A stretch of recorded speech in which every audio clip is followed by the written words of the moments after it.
Razen Park Tivoli velja za na nek način inštitucijo, da rečem tako, med parki v Sloveniji. Vi ste živa košarkarska legenda. No, hvala. Lepo pozdravljeni. Tako, spominjamo se seveda zlasti zaključni turnir četverice Eurolige, približuje se Beograd. Se vi kaj spominjate, ko se približujejo takšni dogodki, zaključek recimo Euroliga, vaših polfinalnih, finalnih tekem, občutkov, kako je lepo bilo verjetno stati na vrhu Evrope? Ja, seveda. Vsak Final Four je posebej za sebe. Mislim, da vsako sezono, ne glede na rezultate, pridejo tja najboljše ekipe iz Evrope. In je v bistvu zanimiv predvsem zato, ker lahko zmaga katerakoli ekipa. Kakšen se vam zdi sistem tekmovanja, da v bistvu greš čez sezono, ko imaš bistveno več tekem, doma, v gosteh, nek ligaški sistem, zlasti zadnji 2 sezoni, se pravi 16 klubi, pa nek ligaški sistem. Na koncu pa vendarle si odvisen samo od tiste ene tekme, ker favorit ni več v tako dobri poziciji, kot je bil tekom sezone. Ker napaka ne šteje toliko kot na Final Fouru. Seveda, zato se pokažejo tisti najboljši trenerji, ki znajo odigrati takšne tekme, kot so Final Four, pripravljajo skozi celo sezono. Je pa čisto drugačen sistem kot pa recimo play-off, ki se potem igra v domačih ligah, kjer imajo ekipe več priložnosti, da pokažejo, kjer so močnejše. Če bi imeli to moč funkcije odločanja, bi recimo tudi zaključek razpotegnili na serijo 3 na 4 dobljene v Evropi, ali tako kot je nekoč že bilo, ali v bistvu na tale Final Four se mi zdi ta dogodek fajn. Ker po eni strani poraženca prvega igralnega dne čaka čez 2 dni, čez 48 ur še tekma za 3. mesto, tisto pa je, sodeč po vas košarkarji, ki ste bili tam in ki ste to doživeli, tekma ne bodi ga treba. Ja, taka nehvaležna tekma je tista za 3. mesto, ampak ne bi spreminjal sistema, zato ker ima nek svoj čarm, da se vsa košarkarska smetana zbere na enem mestu na tistem zaključnem turnirju. In je toliko bolj zanimivo. Razen, koliko fino je biti na Final Fouru Eurolige? Ja, celotno sezono vse ekipe želijo priti na Final Four in zato je toliko večji uspeh, že za tiste najboljše ekipe, da se sploh uvrstijo na Final Four. Je super, ja. Ja, absolutno. Zdaj, zadnje 2 sezoni Euroliga se na nek način zapira. Samo resnično najboljši klubi, ne z omejenim budžetom, ravno nasprotno, če se le da z budžetom, ki je neomejen. Tudi vse več klubov ima neke svoje letala, telovadnice, nek sistem, ki se tukaj v Evropi postavlja. Se mi zdi to prava pot. Euroliga se bo sicer čez 2 sezoni, sodeč po nekih napovedih, še povečala iz 16 na 18, potem tudi mogoče na 20 klubov v Evropi, ampak tale sistem so počasi zdaj malce zaprli, ni več toliko prehajanja ostalih klubov. Mislim, da je super sistem, da imamo gledalci več za gledati, bolj zanimive tekme, bolj izenačene in kaj zvem, jaz osebno sem vajen takšnega sistema in iz derbija v derbi praktično, vsak teden, plus tega, da je včasih tekma tudi, oziroma so včasih tudi v 2 dneh v sami Euroligi. Že tako je preveč malo tekem, se meni zdi, ampak če bo več ekip, pač bo še več derbijev in bojo že naredili tako, da bo bolj zanimivo za vse. Koliko časa si vzamete za spremljanje Eurolige? Zdaj, ko niste recimo več člani te elitne košarkarske druščine kot košarkar? Ja, kar spremljam, moram reči, kar spremljam te tekme, sicer je, tako kot sem rekel, preveč teh tekem istočasno in težko pregledaš vse, ampak ste pa da bi videl. Veste dobro, kdo se je uvrstil na Final Four v letošnji sezoni. Imamo 4 krasne ekipe, veliko zgodb, vse več zgodb pravzaprav o vsakem klubu, o vsakem trenerju posebej. Če greva kar na tisto najbolj klasično vprašanje, kdo je favorit po vašem mnenju? Imamo CSKA, Real Madrid, Žalgiris, Fenerbahče kot aktualni prvak. Ja, mislim, da imajo vse ekipe svoje možnosti. Definitivno za favorita velja Željko Obradović. S Fenerbahčem, da Ja, ponovi s uspeh. Fenerbahčem, da ponovi uspeh. Tu sta še seveda Real, CSKA in pa, kako bi rekel, najboljša ekipa sezone, Žalgiris, ki bo definitivno poskušala vzeti to titulo. Ja, Žalgiris verjetno z največjim preskokom od lanskega leta. Imajo sistem, imajo trenerja, ki je sicer trenersko neizkušen, mlad, kar se tiče trenerskega staleža, ampak pokazali so neko izjemno energijo in predvsem to, da niso posamezniki pomembni, ampak ekipa kot takšna. Ja, ne glede na to, da nimajo super zvezdnika v ekipi, so odkrili sistem, s katerim lahko premagajo kogarkoli in tu bodo predvsem še bolj nevarni na Final Fouru. Zakaj se vam zdi, da so tako neugodni bili, še posebej za grške ekipe, zlasti tudi za Olympiakos, ki so ga v letošnji sezoni premagovali že v rednem delu? Ja, ima enega najboljših trenerjev, tudi enega vrhunskega igralca na klopi, ki ve, kaj dela. In vsi igrači so na svojem mestu v vsakem trenutku.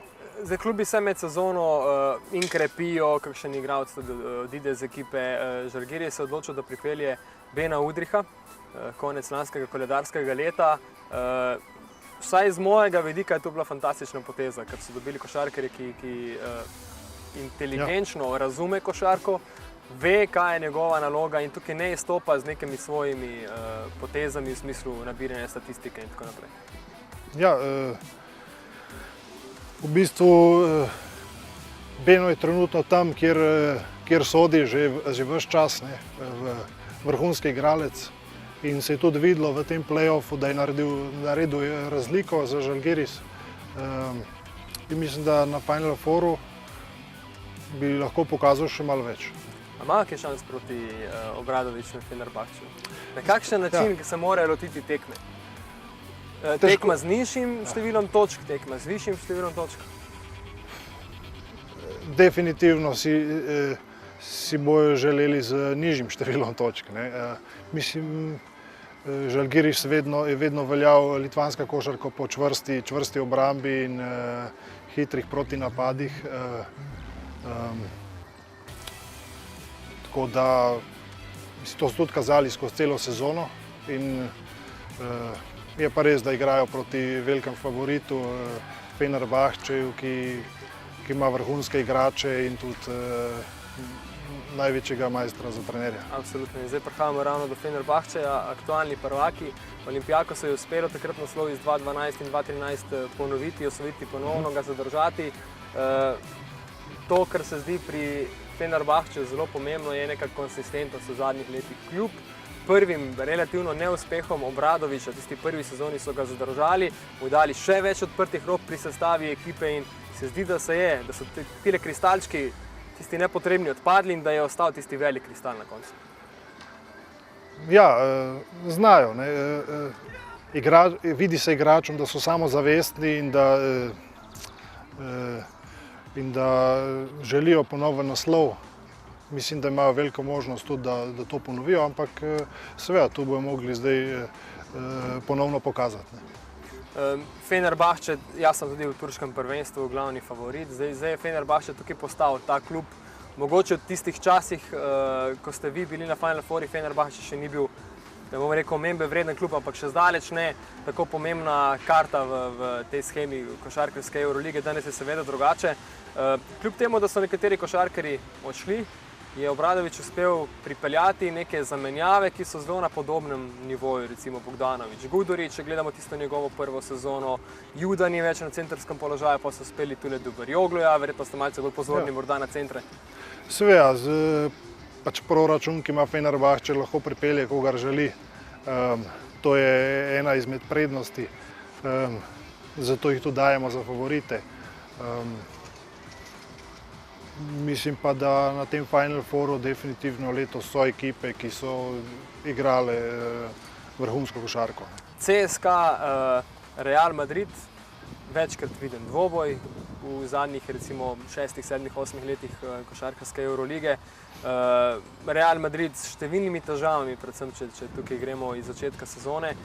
CSKA pa s težavami ravno zdaj, kar se tiče poškodovanja košarkarja, se pravi, Dekolo je v zadnjih tekmah bil out, Kyle Hines je out, težave za CSKA, vi ste bili tam, ste začutili, kako CSKA dojema evropsko ali pa euroligaško košarko? Seveda, CSKA je vse, kar ni naslov evropskega prvaka, ne šteje praktično nič.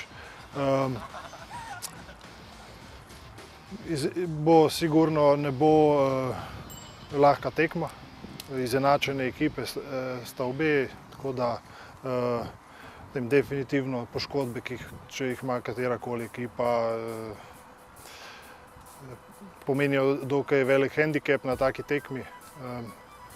Je pa res, da imajo ogromno rezervnih igračev, ki lahko odigrajo v kateremkoli trenutku vrhunsko tekmo.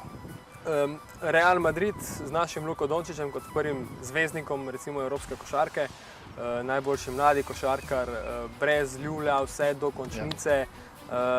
Prva tekma s Panathinaikosom, velik udarec, spodrezana krila, brez Campazza, brez ljulja. Luka recimo neprepoznaven, za kar ima veliko vlogo, predvsem obramba Panathinaikosa, kako ste videli tisto tekmo. Sam sem v prenosu takrat dejal, da je to pač prva tekma, 1-0 in je vseeno ali točka ali 25 na koncu izgubiš tekmo. Ste verjeli v ta preobrat recimo Reala? Ja, sem verjel. Seveda, ni pomembno. Prvo, kadar je play-off, imaš več možnosti za popraviti in tu je bil Real, tu se je pokazalo, da je Real vrhunska ekipa.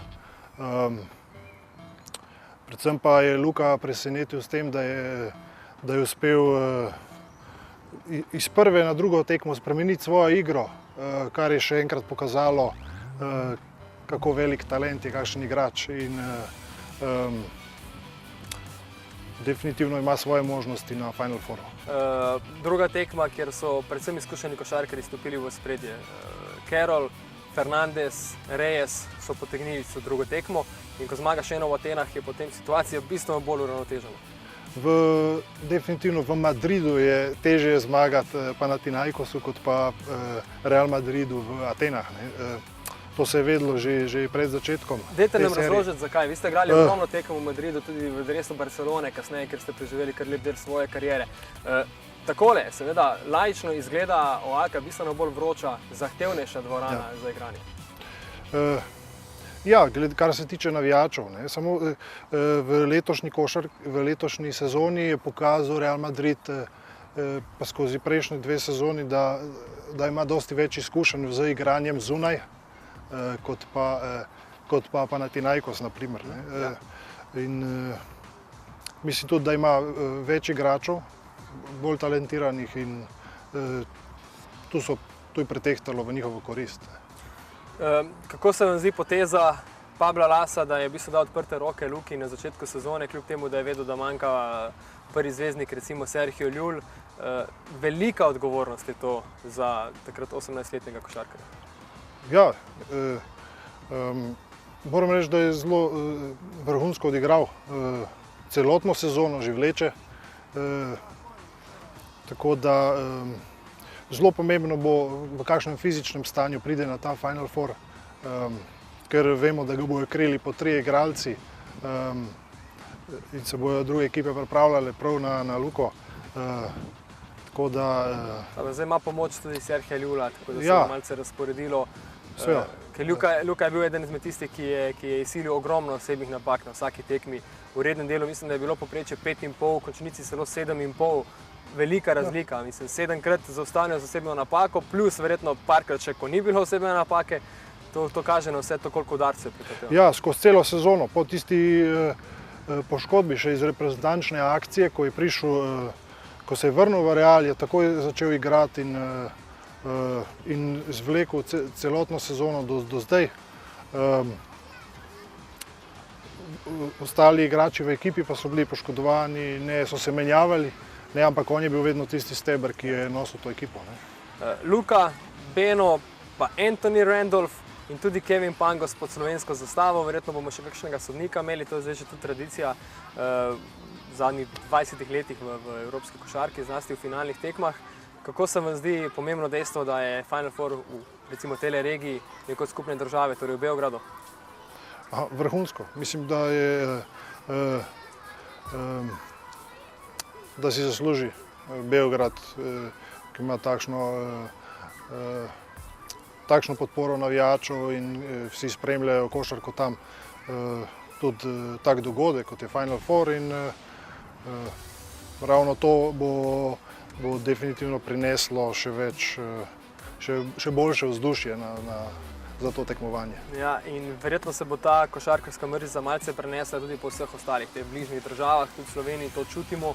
Kako se vam zdi ta vpliv, ali pa kako ocenjujete trenutno recimo košarko, košarkarske sredine iz nekoč zelo pomembne košarkarske šole? No? Definitivno bo ta Final Four prinesel ponoven zagon v vseh državah v naši regiji in že sedaj se igra vrhunska košarka in se vrača. Upam, da bo v naslednjih letih še boljše. Kako spremljate razvoj košarke, trendov recimo evropske košarke med obdobjem, ko ste bili sami recimo na vrhu ali pa v tistem času, v tistih najboljših letih in trenutno košarko, kjer imajo zlasti, zdaj se vidi, playmakeri morda pomembnejši vidik pri doseganju košev? Definitivno se igra hitro spreminja. Zdaj gre vse v smeri NBA lige, se mi zdi. Celotna Evropa se nekako združuje, več lig je, igrači imajo več možnosti za igranje. Igra se mi zdi, da kako naj bi povedal. Ampak razen vi ste bili tisti, ki ste postavili nove parametre igre stretch four, ko zdaj pravimo. Se pravi, iz centrskega položaja na trojko, na zven, igra z obrazom proti košu, kakšen rolling obrat, zelo elegantno vse skupaj, pa tudi z mehko roko z razdalje. Ja, lep primer je Luka, ki ima višino in lahko igra praktično vse pozicije na igrišču. In mislim, da gre košarka vedno bolj v tej smeri, da imajo igralci met od zunaj, grejo pod koš, stil ala Kevin Durant, LeBron James, in igrači to vse posnemajo. Igra je postala bistveno hitrejša, tudi obrambe so dosti bolj čvrste. Vedno več prevzemanja, ne? Seveda, ja. Vsi igralci lahko praktično gre v smeri, da vsi igralci igrajo vse pozicije.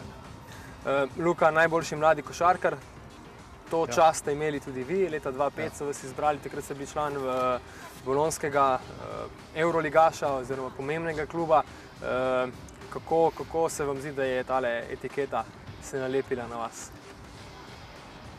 Pravim, da pač s trdim delom se pridejo potem rezultati sami po sebi.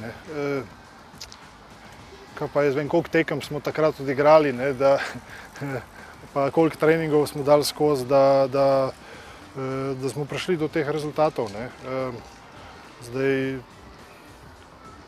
je še več tekem, še več treniranja in igrači morajo biti še bolj pripravljeni. V bistvu je vse skupaj že gladiatorstvo, ampak tudi način treninga se spreminja.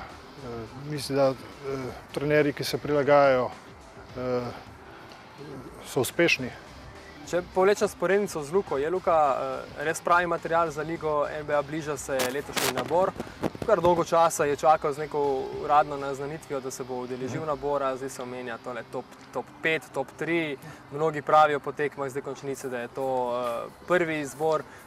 Bili ste na univerzi, nam je seveda malce nenaravno primerjati recimo univerzitetno šolsko košarko z Euroligo, z Realom Madridom, z drugim Final Fourom zapored in z osvajanjem lovorik v Španiji.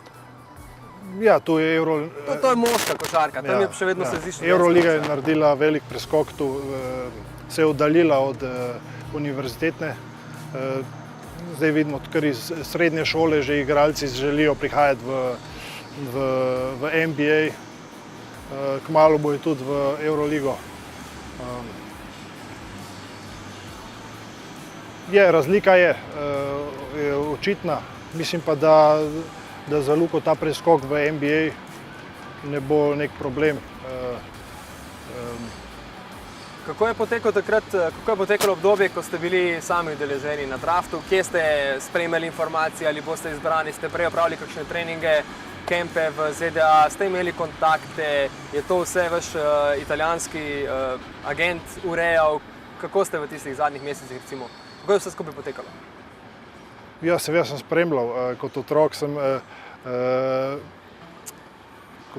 stalno sledil po internetu, mock draft, na katerem mestu sem, pa tako, pač bilo je aktualno in potem je bilo vedno vprašanje, ali iti na draft, ali še eno leto počakati, ali ne, potem pač v glavi, v tistem času sem imel v glavi bolj ostati v Evropi, želel sem odigrati tu čim boljšo košarko, da bi se uveljavil v Evropi in potem oditi v NBA, ne, to je bila filozofija takratna. Malo je takšnih danes, razen ki tako razmišljajo, ki rečejo, še eno leto bom v Evropi, pa potem odidem v NBA. Zdaj vsi letijo s prvim avionom. Ja, to ne, mislim, da ni res tako, ne? Da ni tako, ne? Mislim, da želijo fantje se uveljaviti tukaj, samo pač tisti, ki so pa že uveljavljeni, ne? Kot je na primer je Luka idealen, ne? On je že uveljavljen igrač, je že dal za seboj, ne glede na starost. Tako da njemu, kako bi rekel, on bo izbran kot visok pik, tako da glede na druge igrače pa mislim, da se jim tisti, ki ne grejo visoko na draftu kot v loteriji, jim je pa bolje se uveljaviti v Evropi, ne, prvo. Ja, vi ste naredili potem krasno kariero, 5 Final Fourov, 3krat Barcelona, enkrat CSKA, enkrat Bologna. Tako. Tisti prvi je bil verjetno najbolj boleč, ali je bolj boleč potem recimo s CSKA-jem, ko izgubiš v zadnjem trenutku, zadnjim metom, ali tisti seveda proti Makabiju, ker je bila razlika enormna že na polčasu in se je malce že videlo tam, da ni luči na koncu tunela. Ja, prvo, kar je, ne, ko prideš na Final Four, moraš priti v finale. Mislim, da že ko prideš v finale, je že nek uspeh. Je pa res, da finala so zato, da se osvojijo, želijo to, pač zaključiti sezono s to lovoriko in pač tisti prvi finali, ko smo mi igrali v Tel Avivu, ne, se je videlo, se je takoj pokazalo, ne, kako je treba finale igrati. Ne. Če si v bistvu v finalu potrebno postati protagonist tekme in tista ekipa, ki ima v rokah tekmo, ima večje možnosti, da zmaga. Absolutno. Gremo proti koncu. Ves čas ob sebi vrhunski trenerji. Repeša, Messina, David Blatt, Xavi Pascual, Scariolo. Tisto zgodbo o Nikahe je bila sicer kratkotrajna, nekako na koncu niso uspeli priti v sistem, ali pa vas Scariolo ni znal vključiti, niti ne bomo šla v detajle, ampak ves čas pa res top trenerji. Ja, imel sem to srečo, da so me te vrhunski trenerji želeli v svojih ekipah in me naučili ogromno stvari glede igranja. Tu pač nimam se kaj za pritoževati, vrhunska kariera in... Pa bi mogoče kakšnega trenerja kaj izpostavili, karakterno so bili kar precej različni. Ja, so razlike med temi trenerji. To je tisto igralec prvo, ko pride v ekipo, poizkuša razumeti zahteve trenerja oziroma kaj pa je kar želi trener, kaj je njegova filozofija. Tako, ja, kaj je trenerjeva filozofija, da potem lažje igra in vsak od teh trenerjev je imel malo drugačno filozofijo. Je pa res, da v različnih letih, ko je igralec, drugače se trener obnaša do njega. Ne, tako da, ker renome, torej obstaja hierarhija tudi Seveda. vaše kariere, verjetno pač Seveda. potem naslovi, lovorike, Final Fouri. Tako. Čist drugače je, ko prideš iz ene ekipe v Rimu, v recimo CSKA, kateri šteje samo lovorika Eurolige, ne. Ja. In tudi treningi so temu prilagojeni in celotna filozofija. Ja, pa Xavi Pascual je takrat pri Barceloni ravno stopal na te začetke, ne, svoje resne, recimo, košarkarske, trenerske poti, no. Bil on začetnik, narekovajih rečeno, vi pa že formiran, dokazan košarkar. Razen kako nekdo pri 2.10, 2.8, različne informacije so, kakšna je višina točna? Aha, 2.8, 2.8. Supergami verjetno več. Ne? NBA 2.10. Tako. Kako nekdo pri 2.8 igra tako lahkotno, tako gibljivo, tako mobilno, tako enostavno košarko, ker se ne zdi, da bi se uporaba mišic tako zelo poznala? Ja, predvsem je ključ, da čim več igra. Ne? Zdaj, jaz se spomnim, kot mlajši igralec sem igral bolj, ko sem bliže pionirčki, pa to, ne? Sem več igral zunanje pozicije, ne glede na to, da sem bil malo višji. In mislim, da mi je tudi to dalo malo več občutka za igro. Kot drugo pa ogromno tekem sem imel za sabo. Ne. Toliko sem prvenstev odigral za reprezentanco, pa potem za klub, pa za šolo, pa to. Čim več, mislim, da igralec čim več, ko igra, več občutka dobi za igranje. Razen vaša strast je tudi igranje klavirja. To ste že prikazali pred mediji, še vedno kaj zaigrate? Zdaj bolj malo. Ne. Je pa res, da se trudim tudi otroke občasno upeljati malo v klasično glasbo. Sin je odigral pred kratkim Odo radosti tudi v šoli na koncertu. Tako da ostaja ta strast do klasične glasbe v meni in mogoče pa se mi bo zaželelo in bom ponovno zaigral. Niste še rekli zadnje v košarki, vsaj ne uradno, kam se nagibate, to poletje boste izkoristili verjetno spet za morje. Ja, trenutno navijam za Olimpijo. Zdaj v košarki bom videl čez poletje, kakšna bo situacija. Več ali manj ta vrhunska kariera je zaključena, ampak če se mi bo pa še zaigralo, potem pa bom z veseljem stopil na igrišče. Zanimajo me malo tudi trenerske vode. Zgodovino trenerjev, ki so bili, s katerimi ste sodelovali, mislim, da imate kar dosti dobre temelje postavljene in pogoje tiste začetne. Ja, seveda. Ste marsikaj verjetno od koga lahko pobrali.